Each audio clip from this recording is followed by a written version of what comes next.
లో రాత్రి Manchu Manoj over action చేశాడు. పెట్రోలింగ్ లో భాగంగా బాకరావుపేటలోని గెస్ట్ హౌస్ కు వెళ్లారు పోలీసులు.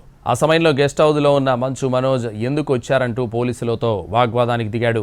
నన్ను అరెస్ట్ చేయడానికే వచ్చారు కదా అంటూ ఎస్ఐని నిలదీశాడు. డీఎస్పీకి ఫోన్ చేసి అనుమతి లేకుండా ఎస్ఐ తన రూమ్లోకి వచ్చారని ఫిర్యాదు చేశాడు మనోజ్. అయితే అరెస్ట్ చేయడానికి రాలేదని, భద్రతా తనిఖీల కోసం వచ్చామని ఎస్ఐ చెబుతున్నా వినిపించుకోలేదు మనోజ్. అంతేకాదు ఎస్ఐ వెళ్లిపోతుంటే నేను వస్తానంటూ బాకరాపేట పోలీస్ స్టేషన్కు చేరుకున్నాడు మంచు మనోజ్. ఆశ్రయం ఇవ్వద్దని ప్రతి దానికి ఫోన్ చేసి చెప్పారు. వినండి సార్, ఇప్పుడు అది మీకు తెలియదు. మీకు తెలియకుండానే మనోజ్ ఎక్కడున్నాడో వచ్చేసారు మీరు. అవన్నీ తెలియదు, కానీ మనోజ్ ఎక్కడున్నాడో తెలిసిపోతుంది. నేను పెద్ద ఒసామా బిన్ లాదెన్. నేను నా కోసం అంత డిపార్ట్మెంట్ అంతా పనిచేస్తుంది. నేనేమైనా పుష్పనా సార్? మీరేమైనా షకావత్ వచ్చి పట్టుకుని వెళ్ళిపోయేదానికి? ఏంది సార్ ఇది? ఎందుకు ఎందుకు నేనేం క్రిమినల్ నా టెర్రరిస్ట్ నా? ఎందుకు వచ్చారు?